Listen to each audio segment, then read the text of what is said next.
नमस्कार दोस्तों, law geek YouTube channel में आप सभी का स्वागत है। BLS LLB और 5 ईयर लीगल कोर्स का दूसरा इम्पॉर्टेंट सब्जेक्ट है इकोनॉमिक्स। अब इकोनॉमिक्स में कौन कौन से इम्पॉर्टेंट सवाल है, इनके ऊपर मैं ऑलरेडी एक वीडियो बना चुका हूँ, लेकिन वो वीडियो 4 साल पुराना है। इसके बाद में आपको क्वेश्चन पेपर के पैटर्न में थोड़े से चेंजेस आए, 60-40 का पैटर्न आया, 75-25 का पैटर्न आया और 4 साल यानी 8 सेमिस्टर चले गए।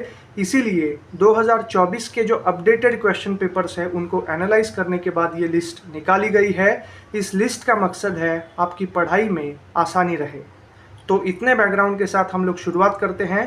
Let's see list of important questions for LLB।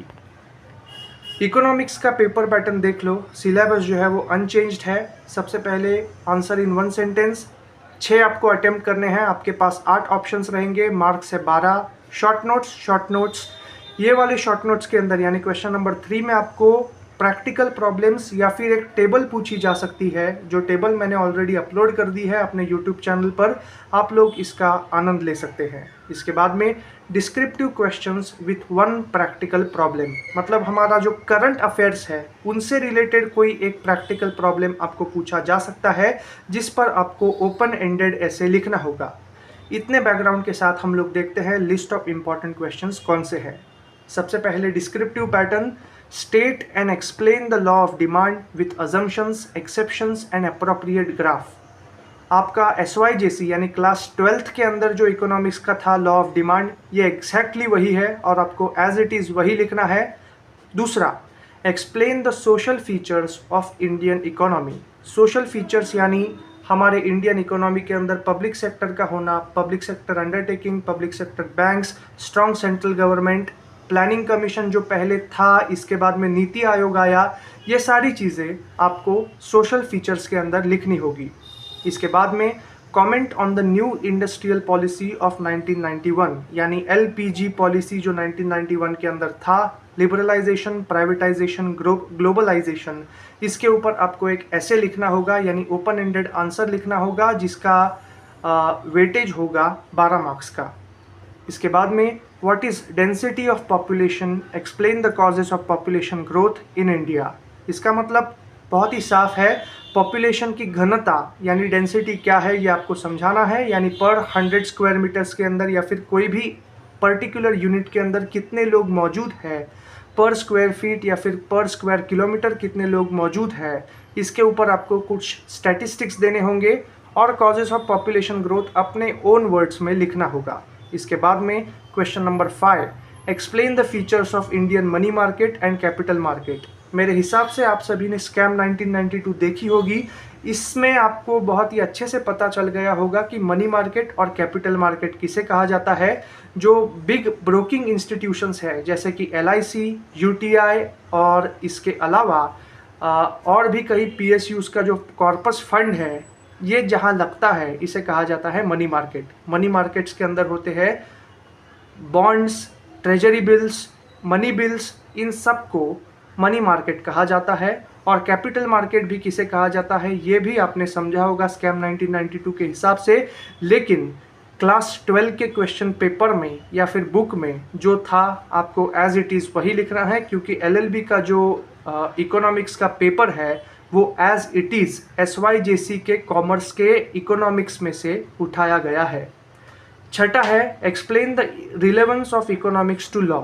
ये बहुत ही बेसिक सा सवाल है। आप LLB के स्ट्रीम में आ गए हो, लॉ की स्ट्रीम में आ गए हो, तो इस पर्टिकुलर क्वेश्चन का हर साल रिपीट होना तय है, क्योंकि relevance of economics to law बहुत ही ज़रूरी है। इसके बाद में what is balance of payment, explain the causes of adverse balance of payment in India. 1991 के अंदर हमें जब सोना गिरवी रखना पड़ा था, हमारे इंपोर्ट्स कम हो गए थे, एक्सपोर्ट्स ना के बराबर थे, ये सारी चीज़ों को हमें एक्सप्लेन करना होगा। बैलेंस ऑफ पेमेंट यानी अपने बजट के अंदर जो डेफिसिट होना और उस डेफिसिट का भर ना पाना, इस चीज़ को हम लोग कहते हैं बैलेंस ऑफ पेमेंट। तो इस पर्टिकुलर चीज़ को हमें एक्सप्लेन करना है। डिस्क्रिप्टिव में ये 7वां इंपॉर्टेंट सवाल था। इसके बाद में list of important questions, short notes. पहला, जो नीति आयोग, प्लानिंग कमीशन को एबॉलिश करके जो नीति आयोग एस्टैब्लिश किया गया था, इसके ऊपर आपको शॉर्ट नोट्स लिखनी है। फीचर्स ऑफ मोनोपोली, मोनोपोली यानी एक पर्टिकुलर सेक्टर के अंदर यानी सेक्टर ऑफ द इकोनॉमी के अंदर एक ऐसी कंपनी जिसके कोई भी कॉम्पिटिटर्स नहीं है officially. For example national payment corporation of India या फिर CDSL, ये अपने अपने क्षेत्र की इकलौती कंपनी है, इसीलिए इनको मोनोपोली कहा जाता है।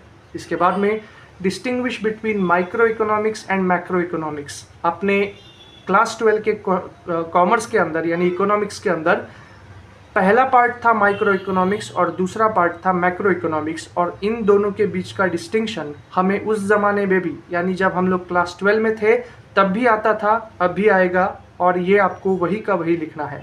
इसके बाद में WTO और सेबी, इन दोनों के बीच में हर साल कोई ना कोई शॉर्ट नोट अल्टरनेट ईयर पर रिपीट रहता है। WTO यानी वर्ल्ड ट्रेड ऑर्गेनाइजेशन और सेबी यानी security exchange board of India, इनके ऊपर आपको शॉर्ट नोट्स लिखनी होंगी। ये क्या है, किस एक्ट के अंदर एस्टेब्लिश किया गया था, इसका हेडक्वार्टर्स कहाँ है।